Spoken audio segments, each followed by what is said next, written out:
Hola, en este primer material haremos la introducción al tema de mezclas y disoluciones ideales y reales.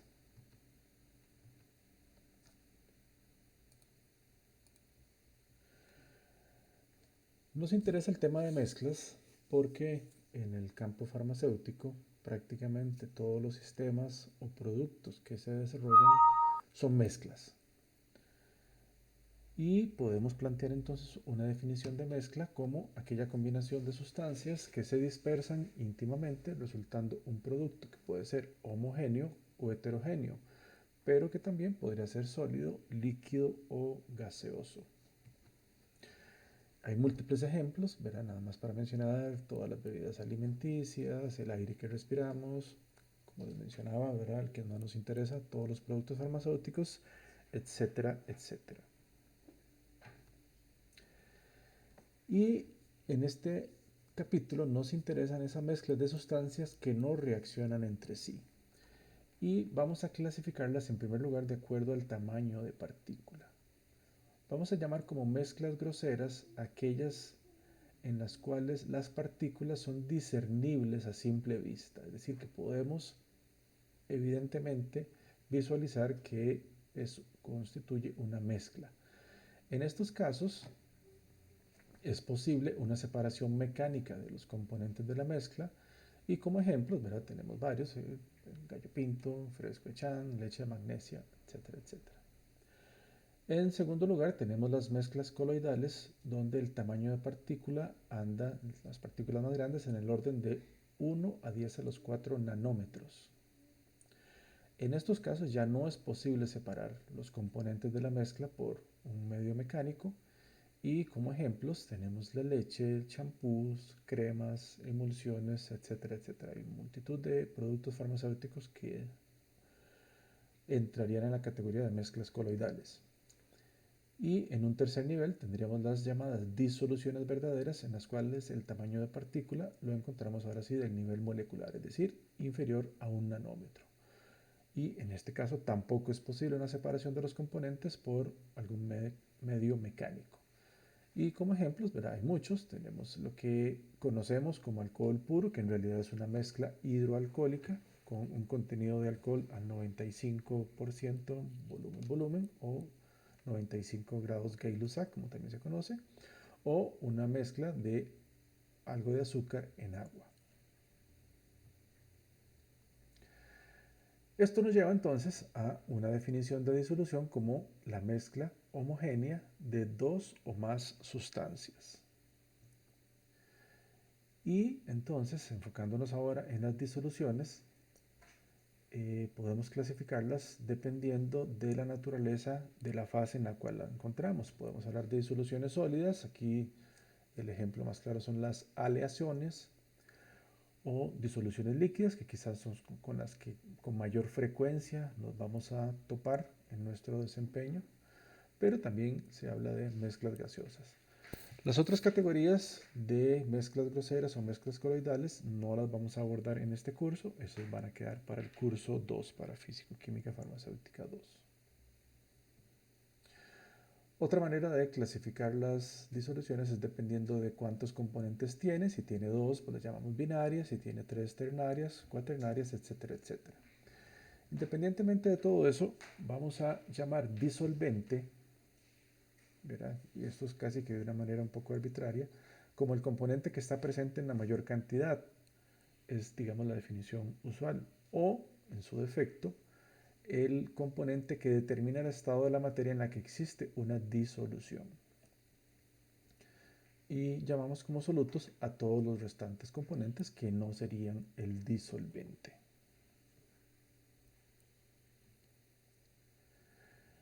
Enfocándonos ahora en las disoluciones líquidas, podemos clasificarlas dependiendo del tipo de disolvente. Nos van a interesar sobremanera las disoluciones acuosas, pero también tendremos que enfrentarnos en algunas ocasiones con disoluciones en disolventes diferentes al agua. También va a depender del estado del soluto, ¿verdad? Habrá algunos casos donde el soluto es un sólido, Ya lo mencionamos, ¿verdad? Las mezclas hidroalcohólicas en las que el soluto sería el etanol, que es un líquido, o aquellos casos en los que el soluto es un gas. Y adicionalmente, dependiendo de la naturaleza de este soluto, podríamos incluir otra clasificación en el caso de aquellos solutos que al disolverlos se separan en iones por disociación. Las vamos a llamar disoluciones electrolíticas, y una característica de este tipo de disoluciones es que conducen la corriente eléctrica. Un ejemplo de un soluto que sería un electrolito es la sal común, sal corriente, cloruro de sodio. O en el caso de que el soluto, al disolverlo en el medio, no se disocie en iones, como por ejemplo el azúcar en agua, que por lo tanto no conducen la corriente eléctrica, las llamaremos disoluciones no electrolíticas. Por supuesto que un concepto de relevancia en este tema es el de solubilidad. Vamos a decir que solubilidad sería esa capacidad de una sustancia de disolverse en la otra que vamos a llamar solvente. De manera implícita se entiende la solubilidad como la máxima cantidad de soluto que se puede disolver en una cantidad determinada de disolvente bajo ciertas condiciones. Lo usual cuando los solutos son sólidos o líquidos es que se haga referencia únicamente a la temperatura, pero puede hacerse referencia a la presión, y en el caso de que los solutos sean gaseosos, la presión es determinante, como veremos posteriormente. En el caso de que tengamos una disolución en la que se le haya agregado tanto soluto como es posible disolver de acuerdo a su solubilidad, podríamos decir entonces que esa disolución está saturada, es decir, que en teoría ya no podría recibir más soluto. Por supuesto que si tiene una cantidad menor de soluto, pues entonces se dice que la disolución sería no saturada, aunque también se le llama insaturada. Y hay algunos sistemas particularmente curiosos, ¿verdad?, en los cuales bajo estrictas condiciones de preparación, por decirlo así, se les puede agregar una cantidad de soluto mayor a la que, de acuerdo a su solubilidad, podrían recibir, y entonces estas se conocen como sobresaturadas, pero normalmente son sistemas, digámoslo, metaestables, que con la mínima alteración hará que el exceso de soluto disuelto, pues entonces en el caso de que sea un sólido precipite, o en el caso de que sea un líquido se separe.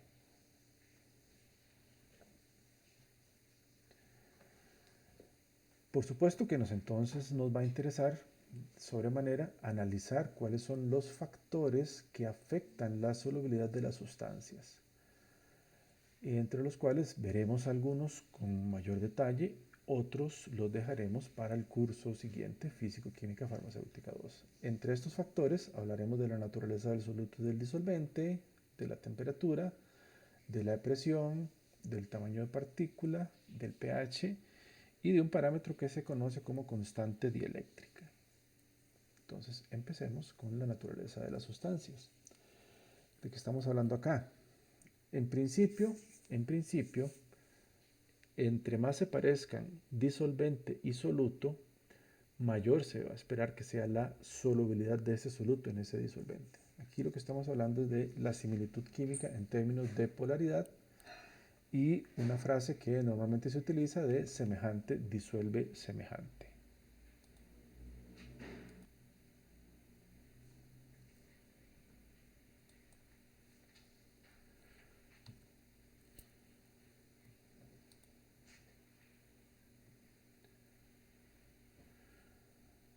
Ejemplos de esto serían casos como agua con etanol o agua con acetona. En ambos pares de mezclas, los dos disolventes o los dos componentes son bastante polares, y se dice que entonces estos dos tipos de mezclas, los dos componentes son libremente miscibles entre sí.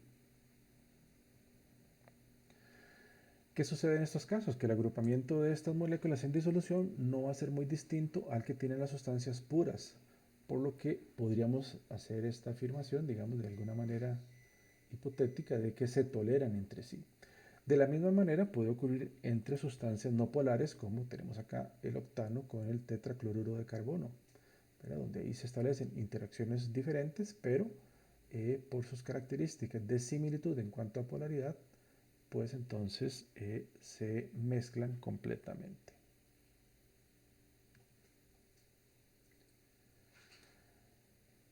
En otros casos, como sucede con el agua y el aceite, o el agua y el éter dietílico, ya entonces, molecularmente hablando, en términos de polaridad, las diferencias empiezan a ser muy significativas.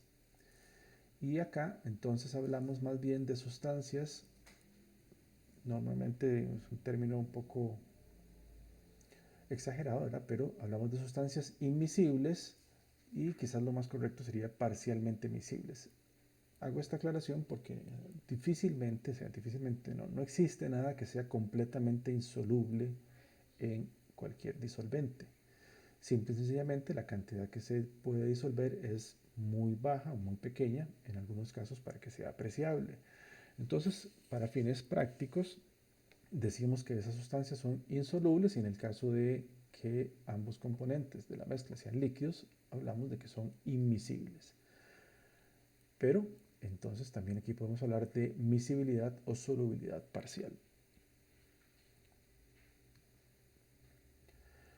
El siguiente factor es el de la temperatura y acá pues va a depender mucho del tipo de soluto con el que estemos trabajando. En esta figura lo que tenemos representado es la solubilidad en el eje Y con respecto a la temperatura en el eje X para diferentes tipos de sales. Es decir, aquí estamos hablando normalmente de solutos sólidos. Entonces, ¿qué podemos decir para la mayoría de las sustancias que son sólidos o líquidos? Que, como podemos ver en esta figura, al incrementarse la temperatura, aumenta la solubilidad. Esto se debe a que el proceso de disolución, es decir, de formación de la mezcla, requiere energía, es decir, lo podemos llamar endotérmico. Su delta H como proceso es positivo. Entonces, en estos casos hay un incremento de la solubilidad al aumentar la temperatura. Pero acá podemos ver hay algunos casos donde eso no es cierto, como el sulfato de cerio, o si ya no hablamos de solutos sólidos o líquidos, sino gases, en los que ocurre todo lo contrario. Más bien el proceso de disolución libera energía. El delta H del proceso es negativo y para este tipo de sustancias un incremento de la temperatura más bien provocaría una disminución de la solubilidad. Y bueno, eso lo podemos ver usualmente en el laboratorio, pero también en la casa. Si ponemos un poco de agua a calentar, vemos que muy rápidamente se forman en el fondo del recipiente donde tenemos el agua burbujitas. Esos son los gases, probablemente en su mayoría dióxido de carbono, que están disueltos en el agua, que al incrementarse la temperatura ven disminuida drásticamente su solubilidad. Otro factor que habíamos indicado anteriormente es el tamaño de partícula. En realidad, como bien lo indicamos acá, el tamaño de partícula no va a afectar la solubilidad, sino más bien la velocidad a la que el soluto se disuelve. Veremos un poco más adelante, cuando hablemos en sí de cómo es que ocurre el proceso de disolución, que es necesario que se establezcan interacciones de atracción entre el soluto y el disolvente. Es decir, ellos tienen que interactuar. Y lo que se ejemplifica en esta imagen es que, digamos, podemos partir de un solo bloque de un compuesto químico, que podemos partirlo a la mitad, cada mitad la podemos partir en 4 y así sucesivamente, con eso que estamos haciendo, bueno, creando partículas más pequeñas. Pero lo más importante que sucede al hacer esto es que la superficie del sólido que está expuesta se va incrementando de manera exponencial. Y cuando esto sucede, simplemente lo que estamos dando es que haya más oportunidad de que ocurran las interacciones entre la superficie del sólido, en este caso el soluto, y las moléculas del disolvente. Y claramente, entre más interacciones puedan ocurrir, pues más rápidamente ocurrirá el proceso de disolución. Entonces, esto no altera la solubilidad en sí, ¿verdad? Simplemente se disolverá lo que se puede disolver, pero sí qué tan rápido, qué tan lento va a ocurrir este proceso. Ahora, ¿por qué lo ponemos acá como un factor que afecta la solubilidad? Bueno, mucho más adelante, ¿verdad? Especialmente en el curso de biofarmacia y farmacocinética, lo van a ver, Cuando se administra un medicamento a un ser vivo y es necesario que haya un proceso de absorción para que se alcance el efecto farmacológico, este principio activo, este medicamento, tiene que estar disuelto en un medio acuoso. Y en el ser vivo necesitamos que cuando ese fármaco llegue al sitio de absorción, imaginémonos que lo estamos administrando por vía oral, donde el sitio de absorción de predilección será el intestino delgado, necesitamos que cuando llegue a ese sitio esté disuelto.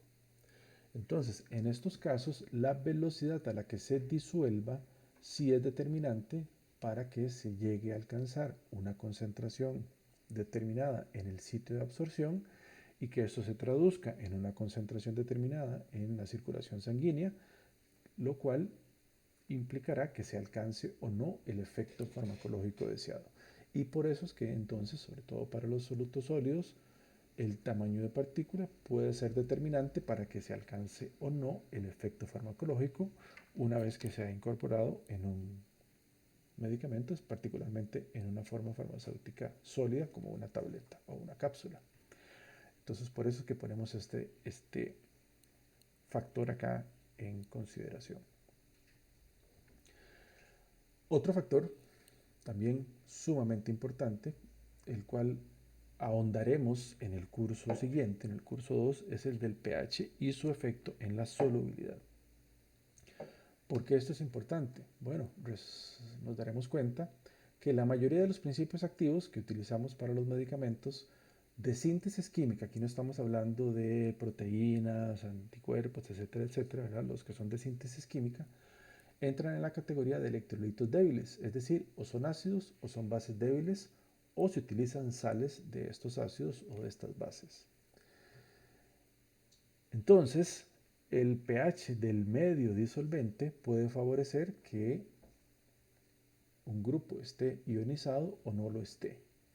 Y esto tiene implicaciones tecnológicas, es decir, a la hora de la preparación de los productos, por ejemplo, si la forma farmacéutica es una solución, una disolución, el principio activo tiene que estar disuelto, necesito que el pH al cual la voy a preparar se ajuste para que la solubilidad del principio activo sea aceptable, en primer lugar. Y biofarmacéuticas porque claramente esta posibilidad de que el principio activo se ionice o no puede determinar de que sea soluble o no. Es de esperar que entre más ionizada esté la molécula, más soluble sea en un medio acuoso. Entonces, esto puede influir de manera determinante en, uno, cómo se disuelve, dos, cómo se absorbe y que se alcance o no el efecto farmacéutico. Pero repito, ¿verdad? Esto lo ampliaremos con mucho más detalle en el curso siguiente. Y ya que hemos venido hablando de la semejanza entre solvente y soluto, en términos de polaridad, pues resulta que hay un parámetro que comúnmente en el campo farmacéutico se ha empleado para cuantificar la polaridad de una sustancia, y particularmente de los disolventes. Y ese parámetro es la constante dieléctrica. Entonces, simple y sencillamente, pues podríamos plantear una definición de constante dieléctrica como parámetro que cuantifica la capacidad de un material a ser polarizado por un campo eléctrico. Y vamos a explicar un poquito, muy rápidamente, en qué consiste esto. Esto que podemos ver acá, así que es muy esquemáticamente estamos presentando, es lo que se le llama un condensador de placas. Son simplemente dos placas que están unidos a un circuito y por el cual se puede hacer correr una corriente eléctrica. Y además en ese circuito hay un voltímetro, ¿verdad? Que es esto que vemos acá.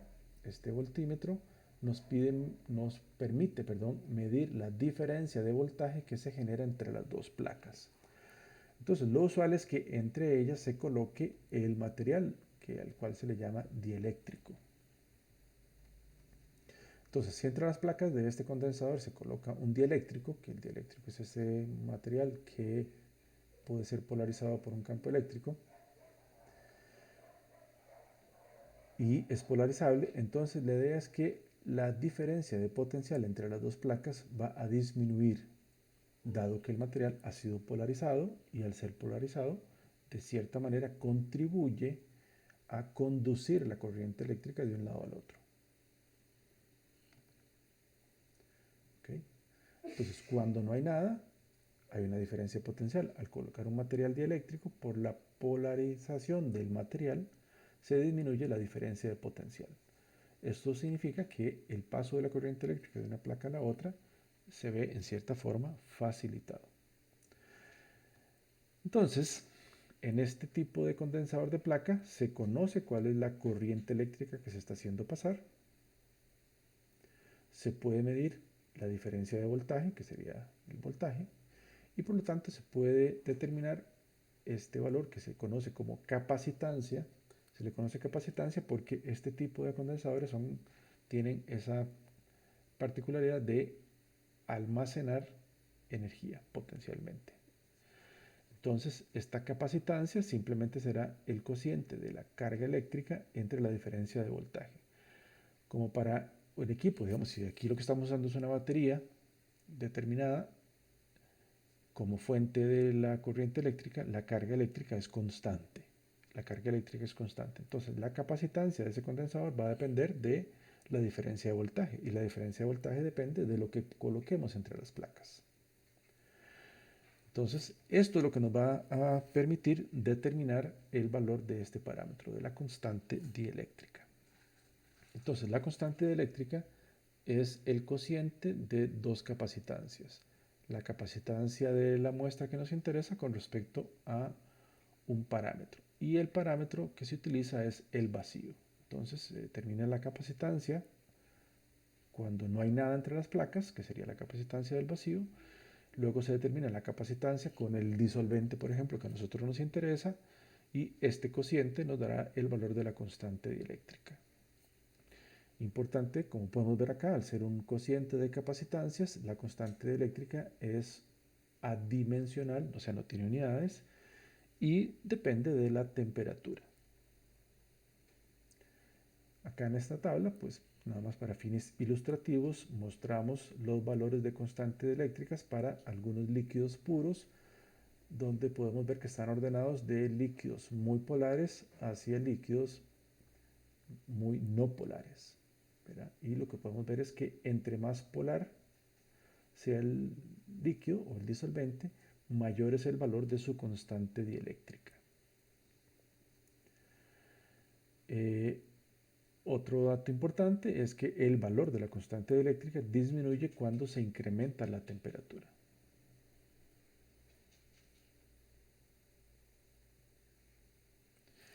Muy bien. Habiendo visto así muy rápidamente los factores que van a afectar la solubilidad, podemos empezar a hablar ahora sí. ¿Cómo es el mecanismo de la acción disolvente? Es decir, ¿cómo vamos a explicar qué ocurre el proceso de disolución? Y aquí, simplemente de manera recordatoria, tenemos que considerar claramente la polaridad del disolvente y del soluto. Ya sabemos, ¿verdad? Igual disuelve igual o semejante disuelve semejante, porque claramente para que se establezcan esas interacciones entre disolvente y soluto, pues se requiere y que esas interacciones sean consistentes y permanentes, que sean semejantes en términos de polaridad.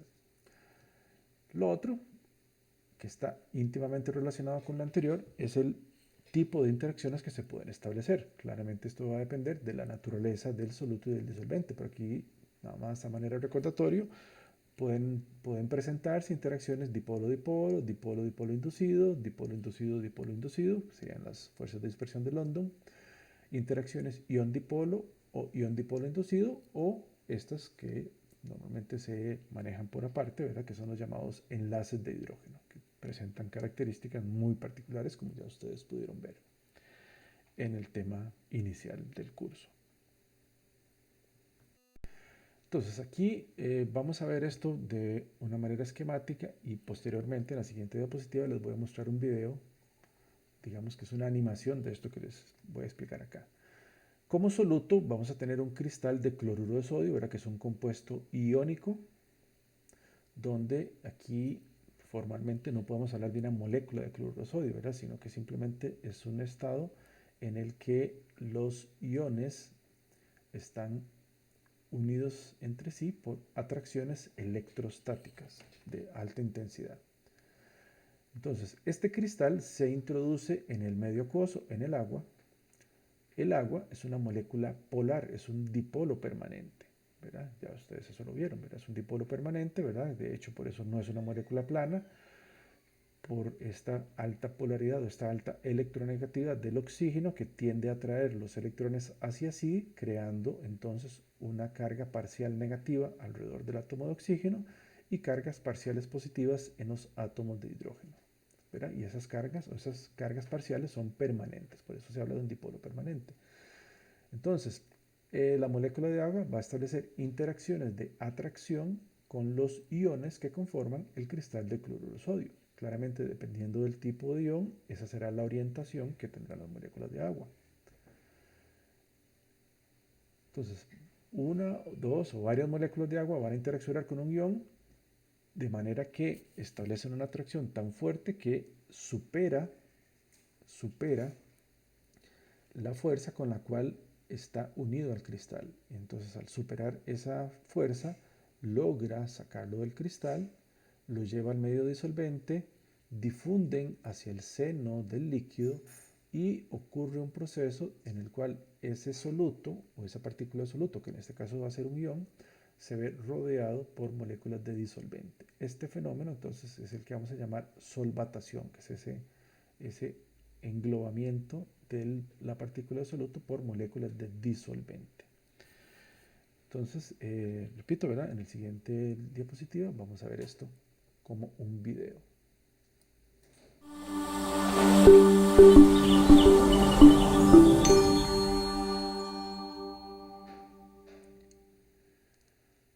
¿Verdad? Que precisamente lo que explica es eso, cómo el agua disuelve el cloruro de sodio. Bueno, aquí tenemos la molécula de agua, el cristal de cloruro de sodio. Como hemos mencionado, ¿verdad? La molécula de agua es un dipolo permanente y entonces ahí se muestran las cargas parciales que presenta esta molécula.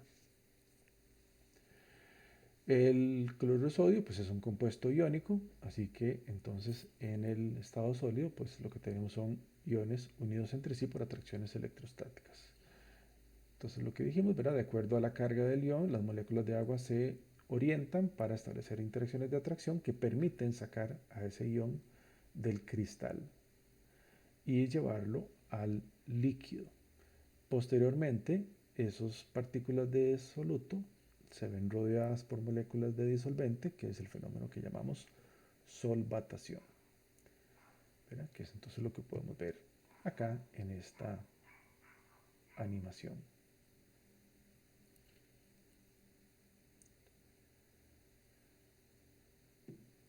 Y esto es un proceso en el cual, en estas circunstancias, con este par de compuestos,